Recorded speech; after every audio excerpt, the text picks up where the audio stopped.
I'm shaking as I write this. I need to tell someone because I don't know how much longer I can stay sane in this house. A month ago, I moved into a fixer-upper in a nowhere town, chasing a fresh start after a brutal year. It's an old Victorian, creaky floors, stained glass windows, the kind of place that feels like it's hiding stories. It was cheap, suspiciously so, but I ignored the red flags. Big mistake. It started with the noises. Not your typical old house groans. These were footsteps, heavy and deliberate, pacing in the attic every night at 3 a.m., always stopping right above my bedroom. The first time I grabbed a flashlight and checked the attic. Nothing but dust, cobwebs, and a few warped floorboards. No footprints, no signs of animals, nothing. But the pacing didn't stop. It got louder, more insistent, like someone was up there watching me through the ceiling. I told myself it was stress. New house, new town, maybe I was imagining things.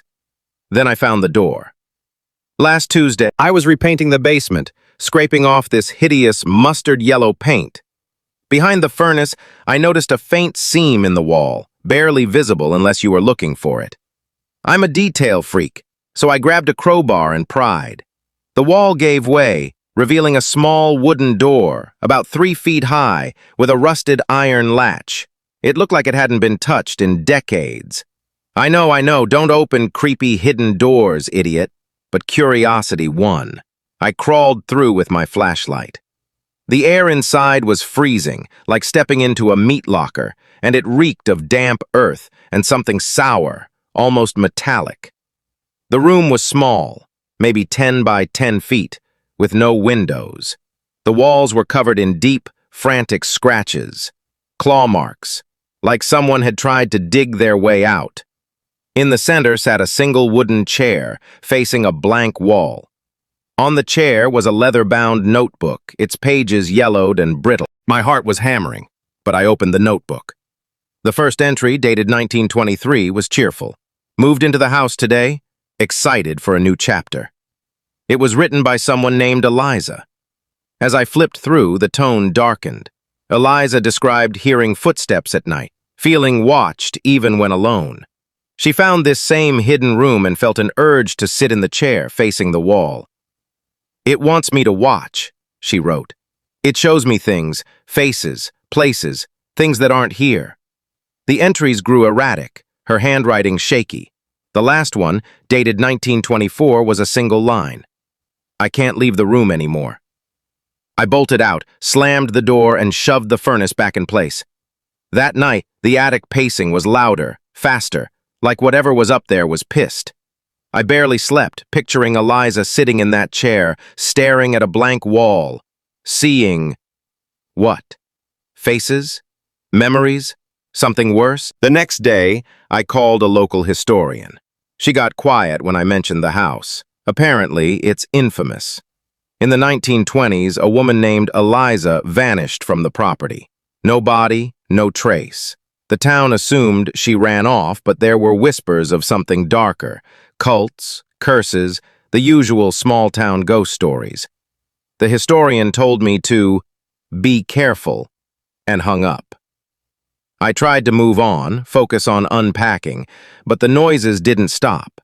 The pacing spread, attic, basement, even the walls. Then, last night, it got worse. I woke at 3 a.m. to dead silence, no pacing, which was somehow scarier. Then came a faint scratching, like nails on concrete from the basement. I crept downstairs, flashlight shaking in my hand. The furnace was shifted, just enough to expose the edge of that door. I hadn't touched it since Tuesday. Against every instinct, I opened it. The chair was still there, but the notebook was gone. In its place, scratched into the concrete floor, was one word. Watch. Slammed the door, dragged every piece of furniture I could find to block it, couch, table, even a damn bookcase, and fled to my car. I've been sitting here ever since, typing this on my phone. I'm not going back in tonight. But it's not just the house anymore. This morning, I noticed something new. My bedroom mirror, the one I hung last week, has a crack running through it, shaped like a jagged eye. I swear it wasn't there yesterday. And when I looked closer, I saw faint scratches around it, like the ones in the hidden room.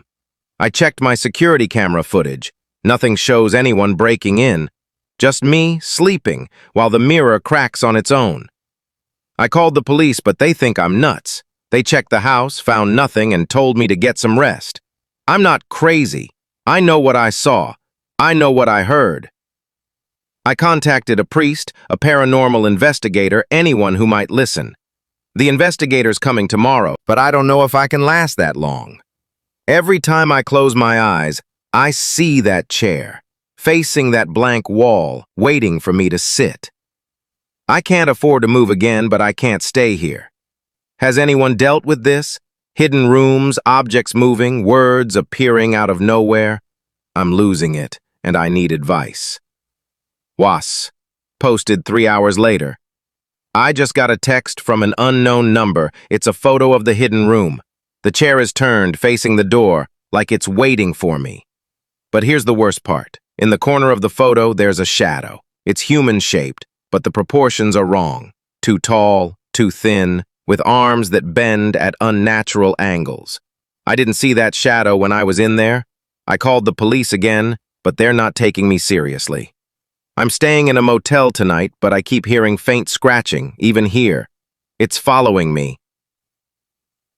Update 2, past 10 minutes ago. I found the notebook. It was under my motel bed. I didn't bring it here. The last page has a new entry. In my handwriting, but I didn't write it. Sit in the chair, you'll understand. I'm not going back to that house. I'm burning that notebook tonight. If I don't update again, send help.